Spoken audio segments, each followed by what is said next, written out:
ये कहानी बांग्लादेश की है। इस कहानी का मुख्य किरदार है 20 साल का एक बंगाली लड़का शिबली सादिक हृदय। शिबली का जन्म बांग्लादेश के चट्टोग्राम नाम की जगह पर हुआ था।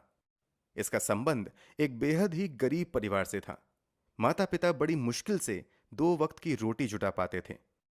पेशे से शिबली के पिता एक ट्रक ड्राइवर थे। भले ही शिबली एक गरीब परिवार से संबंध रखता था, मगर पढ़ाई लिखाई में ये तेज था। अपनी पढ़ाई जारी रखते हुए शिबली कॉलेज में एडमिशन ले लेता है। शिबली को अच्छे से पता था कि उसके परिवार की हैसियत उतनी नहीं है कि कॉलेज की फीस वो समय पर दे पाए।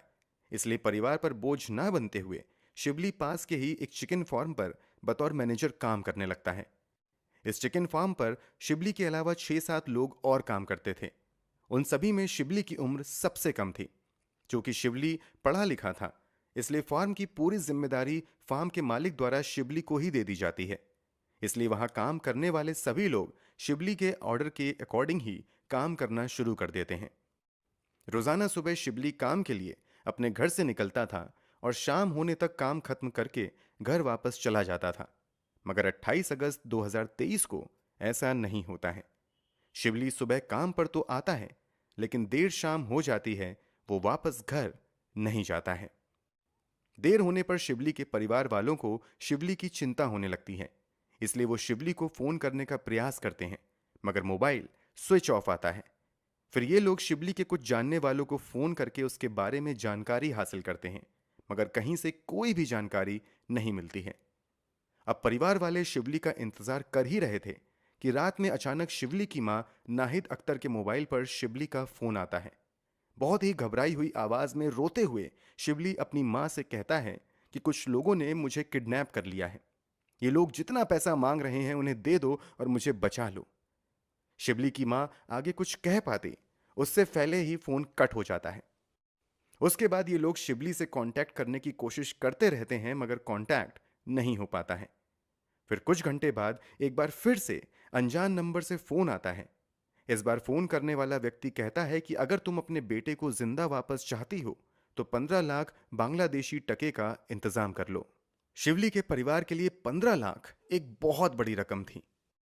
फिर भी ये लोग कोशिश करते हैं, मगर काफी कोशिश के बाद भी शिवली के पिता बड़ी मुश्किल से 2 लाख का ही प्रबंध कर पाते हैं।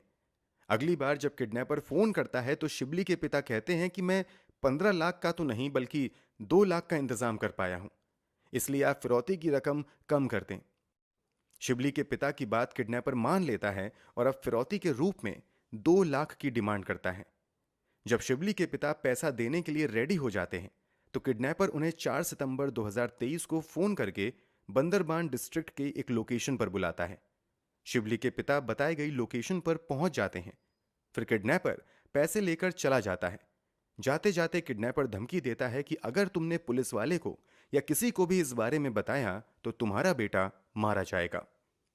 पैसे लेने के बाद किडनैपर यह भी कहता है कि शाम तक तुम्हारा बेटा घर चला जाएगा। ये सुनकर परिवार वाले थोड़ी राहत की सांस लेते हैं और बेटे के घर वापस आने का इंतजार करते रहते हैं। मगर उनका इंतजार था कि खत्म होने का नाम ही नहीं ले रहा था। होते होते कई घंटे बीत जाते हैं, मगर शिवली नहीं आता है। वैसे तो किडनैपर ने परिवार वालों से पुलिस को कुछ भी बताने से मना किया था, मगर जब पैसे देने के 3 दिन बाद भी शिवली वापस नहीं आता है तो अब परिवार वाले पुलिस के पास जाने का फैसला करते हैं। परिवार वालों की शिकायत पर राउजन पुलिस स्टेशन में शिवली की किडनैपिंग का केस दर्ज कर लिया जाता है। पुलिस वाले अपनी जांच की शुरुआत शिवली के परिवार वालों से ही पूछताछ करते हुए करते हैं। शुरुआती पूछताछ के दौरान शिवली की मां पुलिस वालों को बताती है कि शिवली जिस पोल्ट्री फार्म में काम किया करता था, वहीं काम करने वाले कुछ साथियों के साथ कुछ महीने पहले उसका झगड़ा हुआ था। परिवार वालों के इस बयान के बाद पुलिस वाले सबसे पहले उस पोल्ट्री फार्म पर काम करने वाले मजदूरों की ही तलाश में लग जाते हैं। एक के बाद एक कुल 6 मजदूरों को गिरफ्तार किया जाता है। पहली गिरफ्तारी 10 सितंबर को हुई थी। गिरफ्तार किए गए मजदूरों में उमंग सिंह मामा, सुइजिंग मुंग मामा, अंगतुमुंग मामा तथा उक्यातमाई मामा शामिल थे। इनके अलावा पुलिस 2 और व्यक्ति को गिरफ्तार करती है। गिरफ्तार किए गए सभी आरोपी बांग्लादेश में अल्पसंख्यक की कैटेगरी में आने वाले मामा संप्रदाय से थे। जब इन सभी से पूछताछ शुरू होती है तो एक एक करके सभी आरोपी पुलिस के सामने शिबली के बारे में कुछ भी जानने से इनकार करते हैं। लेकिन जब पुलिस वाले इन आरोपियों से कड़ाई के साथ पूछताछ शुरू करते हैं तो गिरफ्तार किए गए 6 व्यक्ति में से एक कहता है कि हमने सब कुछ उमोंग चिंग मामा के कहने पर किया है। अब पुलिस वाले उमोंग चिंग मामा को ही प्राइम सस्पेक्ट मानते हुए अपनी जांच आगे बढ़ाते हैं। इससे पूछताछ का सिलसिला शुरू होता है।